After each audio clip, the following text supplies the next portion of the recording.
Здравствуйте! В эфире информационная программа «Настоящее время Азия». В пражской студии я, Динара Аргин. Сегодня в программе. В Сирии в километре от границы с Турцией с воздуха уничтожен гуманитарный конвой для беженцев. Об этом заявили правозащитники. 7 водителей погибли, 10 ранено. Сельский исламист вывез в террористический халифат всех своих родственников. Всего 28 человек, от 3-летних детей до 70-летних стариков. Соседи в шоке, полиция разводит руками.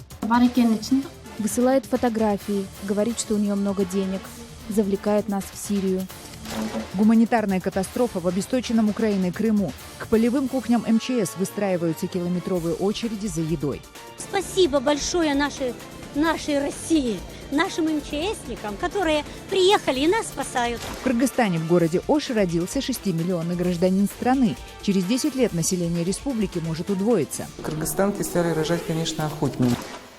Турция привела в состояние повышенной боевой готовности свои ВВС и в целом вооруженные силы. Об этом сообщили некоторые мировые СМИ со ссылкой на турецкую службу CNN. Утверждается, что теперь в воздухе постоянно будут находиться 18 турецких истребителей, которые будут патрулировать турецко-сирийскую границу. Также высказывается предположение, что Турция может закрыть пролив Босфор для российских кораблей.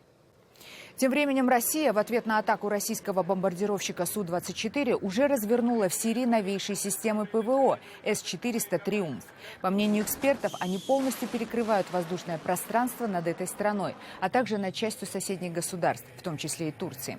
Военные эксперты не исключают, что теперь все военные самолеты антитеррористической коалиции будут вынуждены просить разрешения у российских военных на полеты над территорией Сирийской республики. Подтвердилась информация о российских ударах с моря и с неба по месту падения сбитого Турцией российского боевого самолета.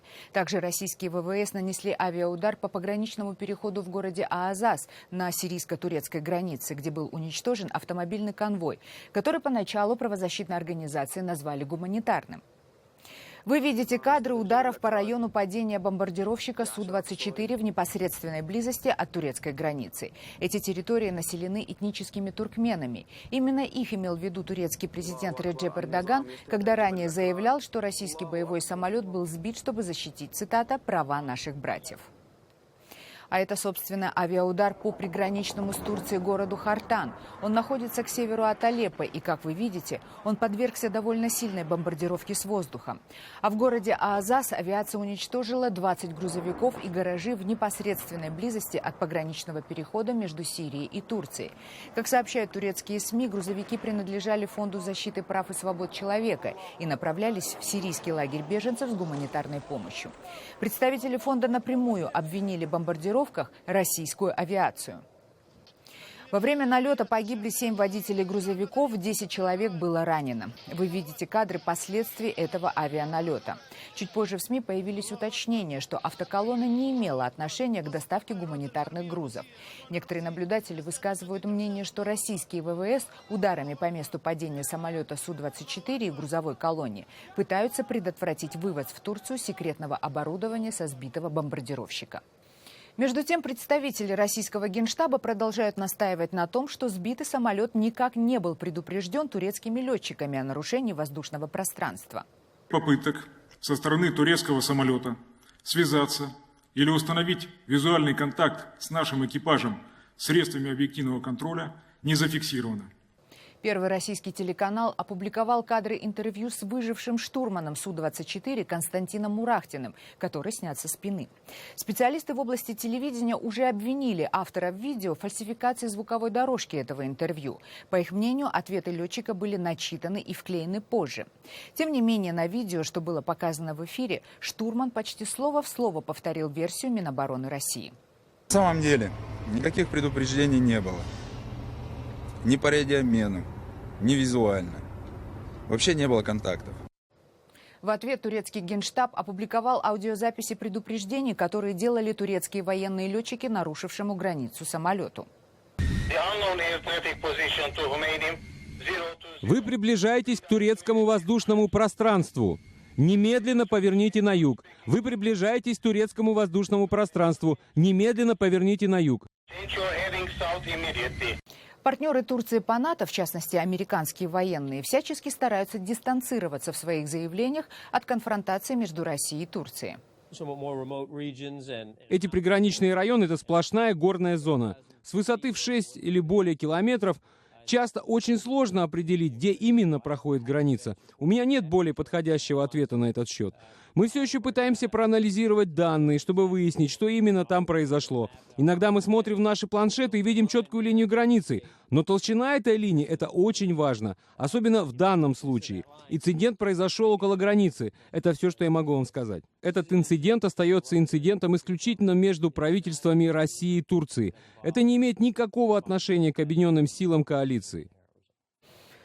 Лидеры России и Турции Владимир Путин и Реджеп Эрдоган, несмотря на то, что градус взаимных обвинений немного снизился, продолжают выдвигать друг другу требования. В частности, Путин в ультимативном порядке потребовал от Турции публичных извинений и компенсацию за ущерб. Эрдоган, в свою очередь, настаивает на собственной правоте.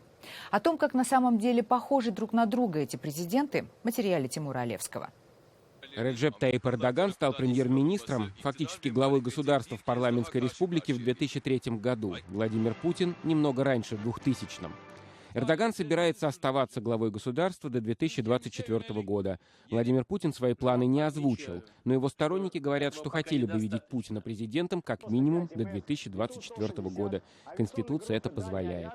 Владимир Путин был и премьером, и президентом, причем дважды. Реджеп Таyyip Эрдоган тоже успел побывать на обоих должностях. За время пребывания Путина в высших должностях в России изменилась Конституция в части увеличения срока пребывания президента у власти. Эрдоган хочет изменить Конституцию, чтобы превратить Турцию в президентскую республику. Эрдоган и Путин имеют большинство в парламенте. Впрочем, путинское большинство значительно отличается от эрдогановского. Оно практически полное. О таком турецкий президент пока не может и мечтать. Последний резкий рост рейтингов Владимира Путина связан с подъемом патриотических настроений. Сам он опирается на поддержку Русской Православной Церкви. Рост рейтингов Реджепа Тайипа Эрдогана отмечался на волне его поддержки египетских братьев-мусульман и консервативного происламского пути развития страны.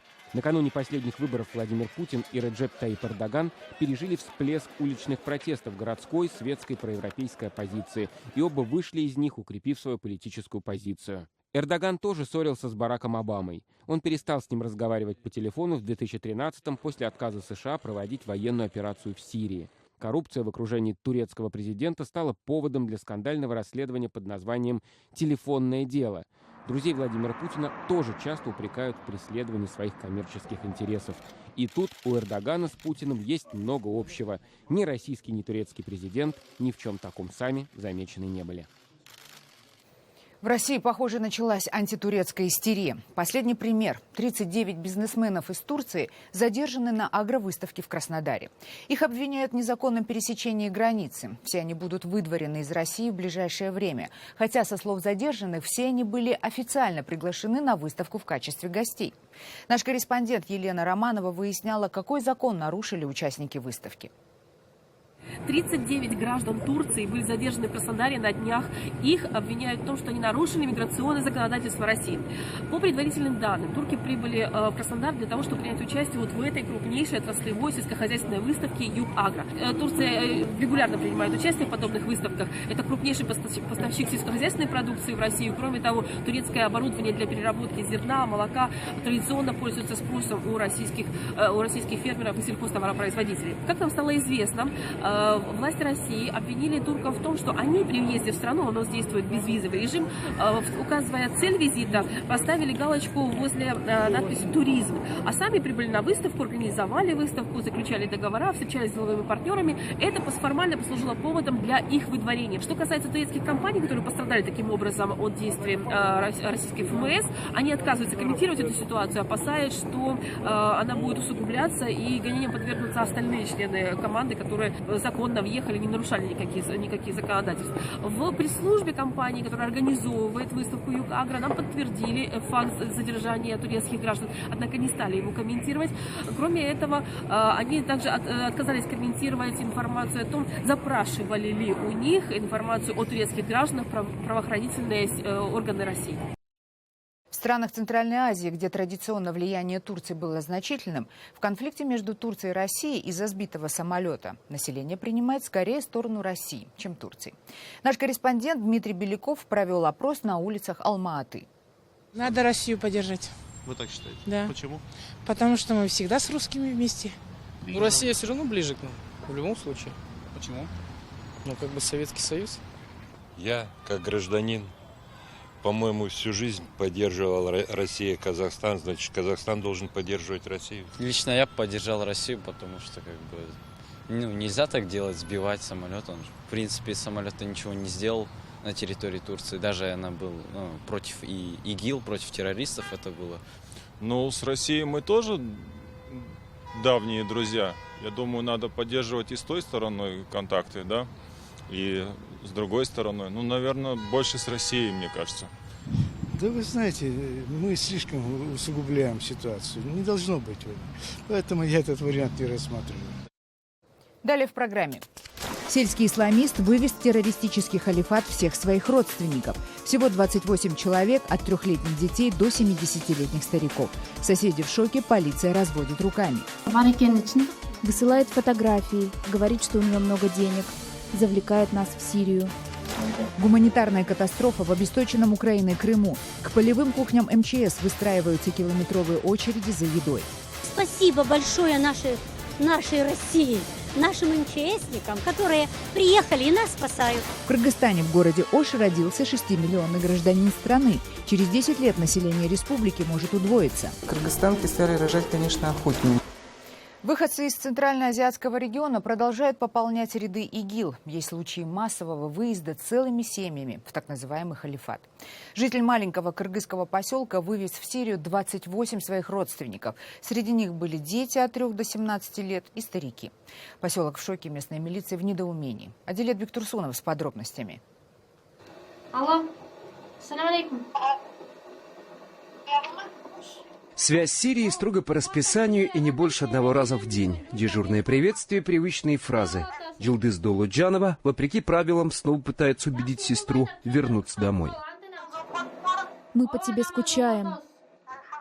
Молитву читаете? Поселок Карол-Дубе в Иссыкульской области небольшой, всего несколько сотен семей. Здесь даже если сильно захочешь, слухов не утаишь. О том, что одна из близняшек, Кундуз, блуждает по сирийским городам, знает почти весь поселок. От этого родителям тяжелее вдвойне. Она даже не думает возвращаться. Когда мы пытаемся говорить с ней о чем-то серьезном, она тут же меняет тему и начинает говорить о религии или пересказывает суры. Кундуз Долуджанова в Сирии больше года. Оставила ребенка, сменила имя на мусульманское, зовет себя Аминой. Теперь на свежих фотографиях она исключительно в хиджабе. Высылает фотографии, говорит, что у нее много денег. Завлекает нас в Сирию.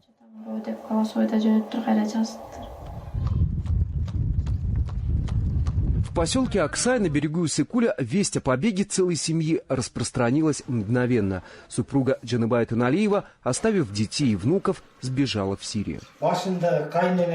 Сначала уехал ее брат. С собой он забрал беременную жену и 4 детей. Потом уехала его сестра с мужем и 6 детьми. Следом уехала и моя жена. Я не согласился уезжать и детей не отдал. За 2 года Джолдош Карабаев вывез в Сирию всех своих родственников, включая маленьких детей и пожилую мать. Всего 28 человек. Не знаю, что двигало ею.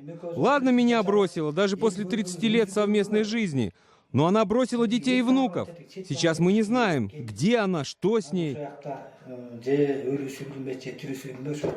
Поселок в шоке, местная милиция в недоумении. Оказалось, что Джолдош Карабаев был очень религиозный, исповедующий нетрадиционный ислам. Семья выезжала в Сирию за свой счет. Продали скотину, которую держали в кошарах. Уезжает в основном по религиозным соображениям. За год из Иссыкульской области в Сирию выехали порядка 40 человек. По неподтвержденным данным, 1/3 из них несовершеннолетние дети. Как люди добирались до конечного пункта и по каким каналам, спецслужбы пока не информируют. Адилет Бектурсунов, Улан Саналиев. В настоящее время Кыргызстан. Первый российский волонтер вернулся из поездки в Сирию. Бизнесмен из Екатеринбурга не раз помогал деньгами и продуктами питания людям, пострадавшим от войны. Начать заниматься волонтерской деятельностью Евгению Ганееву было непросто. Сирийские власти буквально заставили его пройти через целый ряд бюрократических испытаний. Чего не хватает воюющей стране сегодня, как живут в городах, от которых остались одни руины, рассказ волонтера выслушала Екатерина Пономарева. Тут где-то... Что нужно? Книжка же какая-то была еще? Вот книжки слева. Нет, это не книжки, это устройство для мате, для их питья чаев. Если не знать предыстории, Евгений сойдет за счастливого туриста, который разбирает подарки из поездки. Вот книжки, вот арафатки по заказу друзей, еще сладости и браслетик для младшей дочери. 2 часа назад в этот коридор он вернулся из Сирии, куда первым из русских волонтеров привез совсем другие гостинцы.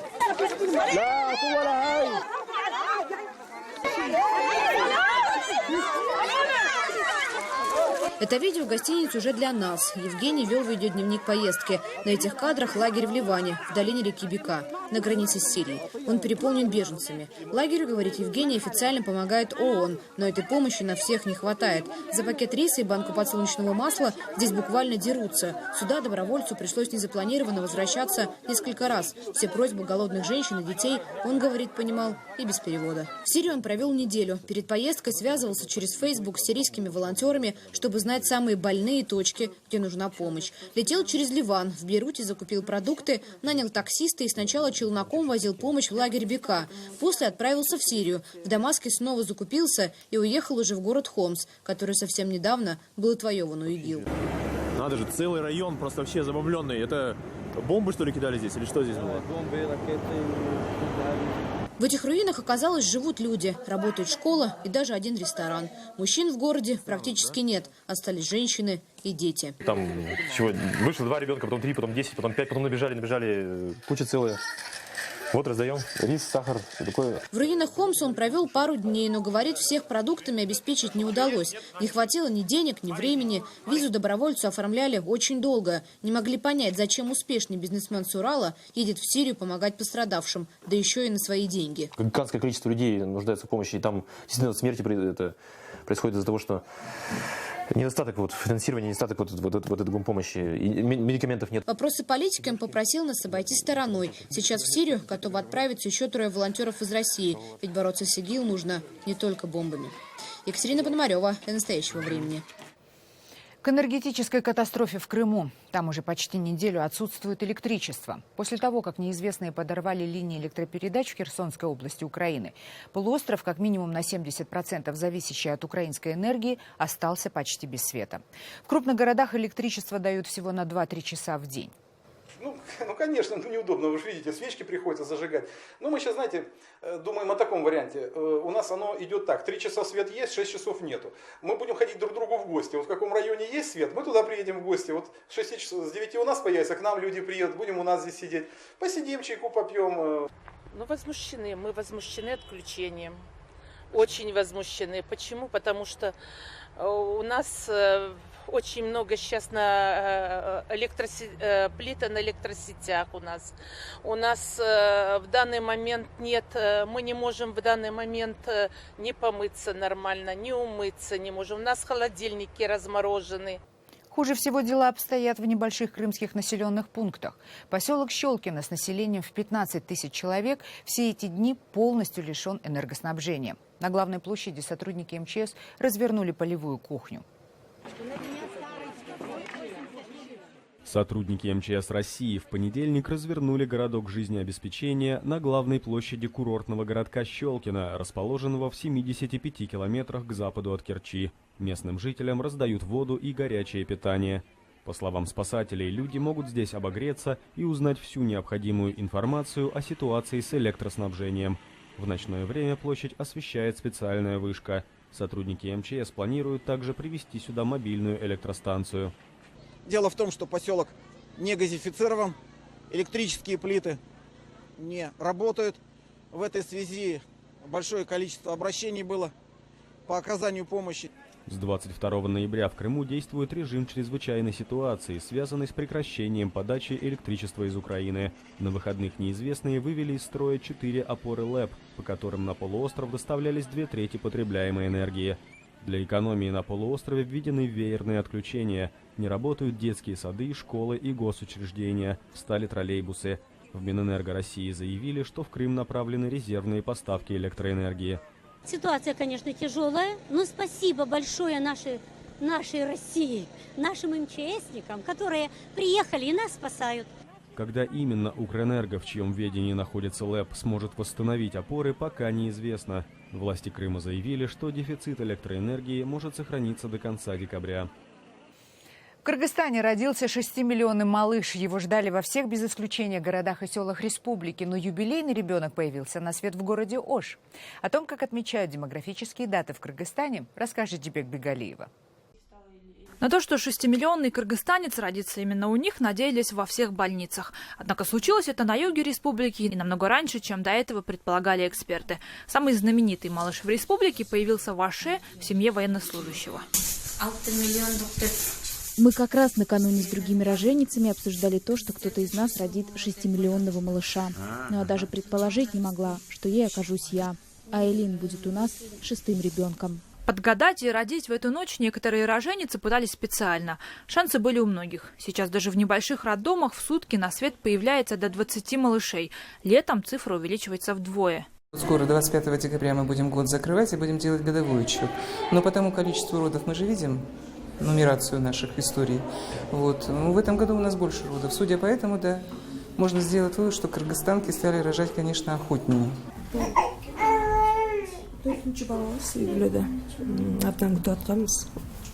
Это у нас 4-й ребенок. У меня 2 девочки и 1 мальчик. Теперь будет 2 девочки и 2 мальчика. Имя ребенку еще не дали. Это право мы предоставили бабушке моего сына. Если здоровье позволит, я могу родить еще 4. Почему нет? У киргизов издревле принято считать, что дети приносят счастье. И тем более сейчас жить легче, чем в 90-х. Пока в Кыргызстане подсчитывают, когда население республики достигнет 7 миллионов человек, а это, скорее всего, случится меньше, чем через 10 лет, журналисты вспоминают того, чье рождение также громко отмечали 13 лет назад. От Бишкека до Аша примерно 600 километров. На карте мира микроскопический островок он находит сразу. Кыргызстан в большем масштабе он знает вдоль и поперек. 5-миллионный гражданин страны, в которой почти половина жителей иммигранты, надеется, что уезжать на заработки ему не придется. Я не хочу быть далеко от своих родных. От мамы, от сестренки, от бабушки, дедушки, дяди, тети и так далее. Я уже слишком привязан к ним. Деревянную колыбель, подаренную первым президентом Аскаром Акаевым, в доме хранят до сих пор. Сама квартира, кстати, тоже подарок беглого политика. Традиция одаривать жильем юбилейных младенцев осталась и сейчас. Квартиру получит и семья девочки, родившейся в Кыргызстане накануне. В честь ее появления на главной площади организуют большой концерт с салютом. Правда, скептиков такой размах празднования только разодорил. Остальные дети, которым с днем рождения повезло меньше, по их мнению, остались без внимания государства. Дибек Бегалиева, Азат Интымаков. Настоящее время. Бишкек, Кыргызстан. Это были все новости, о которых мы хотели вам рассказать. Читайте нас в социальных сетях и смотрите на сайте karenTime.tv. Мы встретимся с вами завтра в это же время. Всего доброго.